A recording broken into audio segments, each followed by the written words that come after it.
So that, broadly speaking, is the process from the buy side perspective. As you can imagine, it's virtually the flip side of the same coin on the sell side. The process can be roughly broken out into sort of the same four stages. The process tends to be a little shorter. That's typically because once a seller sort of agrees to go through the process, it tends to be that the process actually happens, as opposed to a buy side where there's a lot of sort of assessment. There's a sort of a constant. A lot of buyers are constantly out there, thinking about doing acquisitions, and so they're always entertaining pitches from investment banks, as opposed to when a seller has actually sort of decided that they're willing to do something. That process tends to be a little bit more definite, which is why a lot of junior bankers actually prefer sell-side engagements, because it's just the likelihood of it actually becoming something is higher. The four stages can be broken out again the same way, though really one of the main things that happen in that first period is when the seller is actually driving the process. When, from the investment banking perspective, a seller is trying to run a sales process where they're looking at potentially multiple buyers, as opposed to the idea of a buyer just approaching a seller and that driving the process. So when there's a formal process by the seller to try to get letters of intent, it's about defining strategy, it's about reviewing the landscape, identifying potential buyers, defining some timetable, and then all of that is really encapsulated in what's called the confidential information memorandum, or the offering memorandum.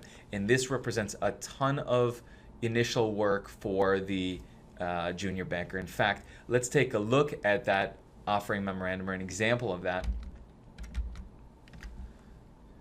This is the confidential information memorandum, the Bear Stearns. We have to go into our Wayback Time Machine to find something that's sort of publicly available. 2007, long time ago. This is still what they look like, and basically here are the typical sections of a confidential information memorandum. You've got an executive summary, investment considerations. This is American Casino, and the idea is they want to be sold, and so they're presenting their financials, why they make a good business, and this is presented to potential buyers. So here's their business history, financial review, management, and process considerations.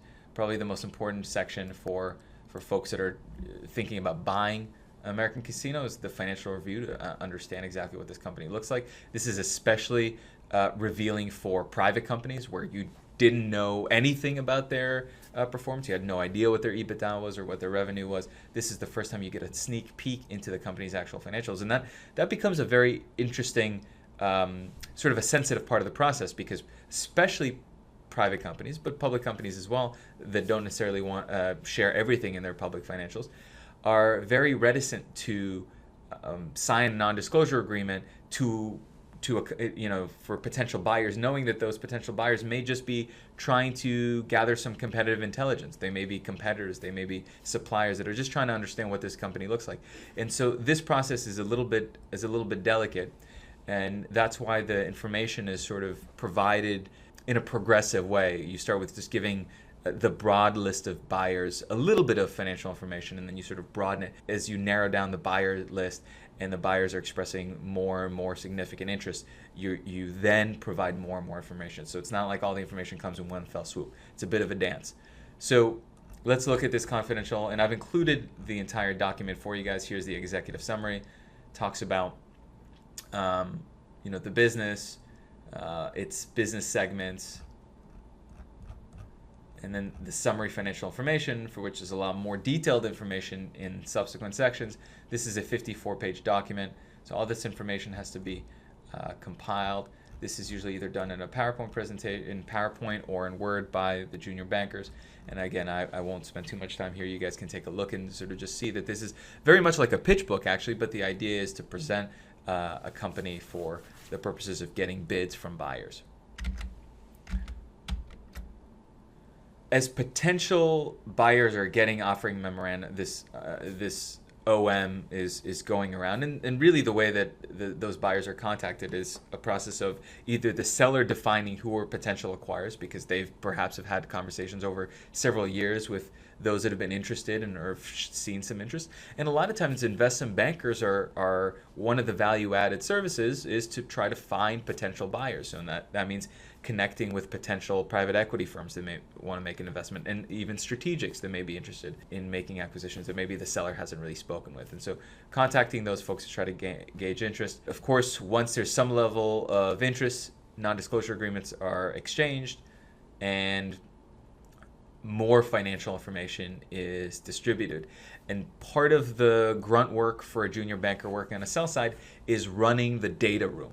The data room is really just a repository for the seller uploading requested financial information from the buyer. As soon as a buyer becomes actually interested in doing an acquisition, they're going to want more and more information. Well, who are your main customers? Who are your main suppliers? What's the concentration of your revenue, and where is it concentrated? And really more granular information. And so part of the data room process is just defining what is it that the seller is willing to provide at this point. And so a lot of times there are things like redactions where you take out specific names of clients because it might be it might be something a potential buyer that doesn't pan out to actually buy the company may be able to use, even though they've signed non-disclosure agreements. There's really nothing you can do to truly enforce them. In terms of the junior banker work, it's a lot of sort of back and forth between seller, buyer, information requests back and forth, and making sure that the seller is being represented, is providing information in a way that's prompt.